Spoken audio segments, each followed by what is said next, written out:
PDT. Rafael Bueno na tribuna. Como é que eu faço aqui, presidente? Pode ficar tranquilo, pode. Pode ficar tranquilo.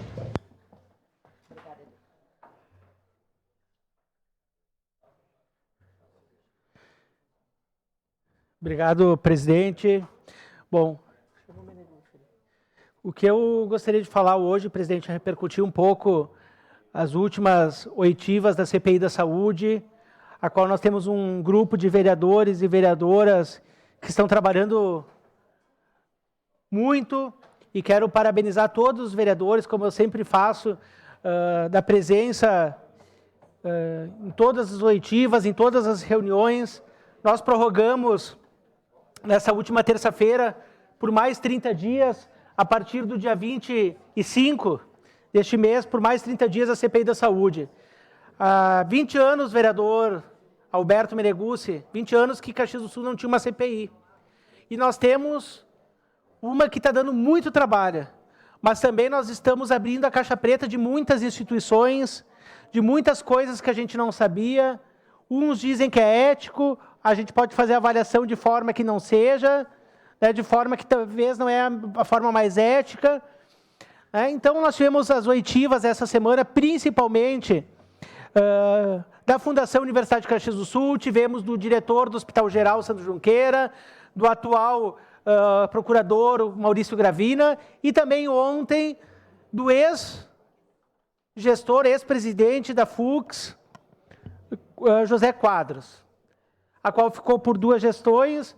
Várias perguntas foram feitas, vereadora Tatiane Frisso, a ele, né? As perguntas mais incisivas vieram do vereador Alberto Meneguzzi, muitas coisas que eu não tinha conhecimento também, e o vereador Alberto levantou com dados, com números, né, e com afirmações que a gente não sabia, vereador Alberto. Eu quero lhe parabenizar pelo senhor ter pesquisado, ter ido a fundo em algumas coisas que a gente não sabia. Por exemplo, eu não tinha conhecimento, vereador Maurício Scalco, que o terreno onde está localizado, que é propriedade da Serrana Materiais de Construção, que está localizado o empreendimento do ex-presidente da FUCS, é do Estado.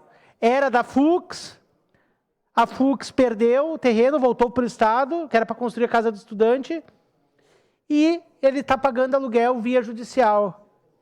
Não vejo ilegalidade nesse aspecto. Mas o que eu vejo é que nós podemos iniciar uma luta a partir de agora, que esse terreno, que é no coração da região do Hospital Geral, tem escolas, que nós podemos lutar para ampliar o Hospital Geral naquele ponto, que nós podemos construir uma escola de educação infantil naquele espaço. Então, eu vejo, vereador Alberto, que as suas preocupações foram relevantes ontem, como aquela, por exemplo, que o senhor falou das notas, né, que chegaram até nós, das obras do Hospital Geral, inúmeras notas da Serrana Materiais de Construção, que foram, né, para as obras de ampliação do Hospital Geral, enquanto ele era presidente da FUCS. Ele não vê nenhuma imoralidade, como está estampado no Jornal Pioneiro de hoje. E pelo que a gente sabe, está sendo feito uma grande auditoria interna na Universidade de Caxias do Sul, né, por diversos questionamentos que tem, possíveis sindicâncias, enfim, e que nós teremos a oportunidade de ver na sequência da CPI da Saúde, bem como também internamente nessa consultoria externa que foi feita, essa auditoria, com mais de R$150 mil, se eu não me engano, né, que foi contratado essa empresa externa.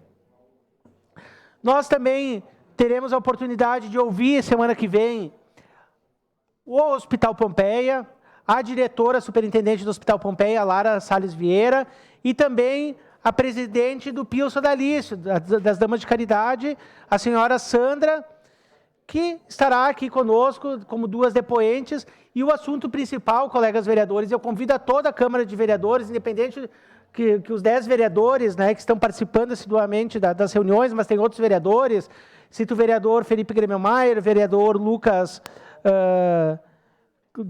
Carinhato, que tem participado em algumas reuniões, assessoria do vereador Juliano Valim, de demais vereadores têm participado também das oitivas, né? Eu convido a todos para participarem, porque nós iremos abordar, possivelmente, né, será o tema principal, a questão da maternidade.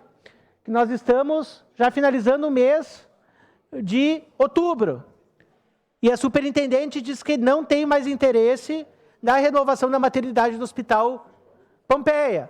Então, nós estamos na iminência de encerramento de um contrato, e na oitiva, e uma das perguntas que eu fiz ao diretor do Hospital Geral, Sandro Junqueira, que quando a gente voltar aos anais da história e a gente pesquisar qual era o interesse da construção do hospital ali da ampliação, era o Hospital Materno-Infantil, que era para ser construído no antigo prédio INSS.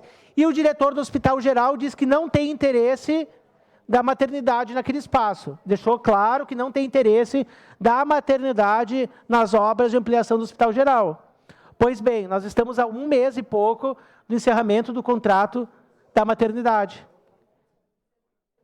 Então, nós temos que escutar o Hospital Pompeia, suas razões, né, os trâmites que está, tanto na Justiça, tanto com a Prefeitura, e no dia a dia, internamente. Mas também nós não podemos deixar de falar da UPA Central, das irregularidades que nós estamos observando e apurando, como a questão do R$1.314.000 que foi aprontado pela fraude nos pontos dos médicos pediatras. E isso que a gente aponta é uma das causas mais graves que a gente observou. Porque mesmo sendo devolvido e parcelado esse recurso, nós precisamos que as pessoas que fizerem esse ato ilícito sejam punidas pela força da lei. Porque nós não podemos somente admitir que os assaltantes de banco roubem o banco e devolvam os recursos que roubaram e fica por assim. Nós precisamos que essas pessoas sejam punidas por aquilo que fizeram.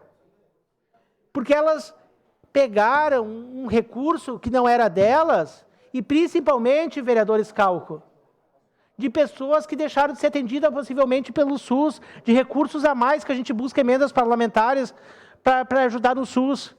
R$1.314.000. Então, nós temos a oportunidade, nesses mais 40 dias que nós temos de CPI, de absorver mais informações, de ouvir mais pessoas, de ler os ofícios que foram, as respostas foram mandadas para nós, as que nós estamos aguardando, e também da relatora Estela Balardim fazer o relatório junto com todos os colegas vereadores. Seu à parte, vereador. Obrigado, vereador Rafael Bueno. É importante essa preocupação com a saúde, principalmente no que se refere à saída, o desejo de não continuar mais o materno-infantil do Pompeia. Mas também nos chega a notícia triste da saída da oncologia pediátrica do Hospital Geral, né? Nos noticiários aí de hoje. Então, tu imagina a dificuldade e desespero de alguns pais, algumas mães já começaram a retratar esta notícia aos nossos gabinetes dos vereadores, para qual ação que o Hospital Geral vai tomar para que essa infelicidade não aconteça, porque nós sabemos o quanto é importantíssimo este trabalho de oncologia que o Hospital Geral tem feito, principalmente para essas crianças. Obrigado. Obrigado, vereador Fiuza. Às vezes, eu sou um sonhador, mas eu gosto que meus sonhos sejam transformados em realidade, vereadora Tatiane Frisso. E transformar em realidade é sonho que a gente pode de forma coletiva. E eu vou lhe dizer uma coisa, vereador Fantinel, o senhor já falou em hospital municipal. Quem sabe nós possamos, naquele terreno hoje, que é do Estado, conversar com o governador, que é um terreno alugado, cedido para essa empresa, que é do ex-presidente da FUX, que nós possamos lutar para que esse espaço seja uma nova ala do hospital. Um hospital, uma maternidade seja construída ali. Nós temos mais de 300 partos por mês, que seja um espaço exclusivo de atendimento à criança. Nós podemos fazer, sim, um hospital nesse terreno, porque ele fica entre o Hospital Pompeia, o Hospital Virvi Ramos, o Hospital Geral, 3 hospitais que atendem pelo SUS, próximo à rodoviária, próximo ao centro. Então, nós podemos, sim, iniciar essa luta neste terreno que é alugado hoje, né, para o terceiro, e é do Estado, que nós possamos lutar, iniciar essa chama, essa luta, para a construção de um hospital maternidade num horizonte próximo, nesse terreno que é cedido a terceiro, e nós podemos utilizar com certeza para interesse coletivo e não individual e econômico-financeiro. Obrigado, presidente. Obrigado. A declaração de Eli.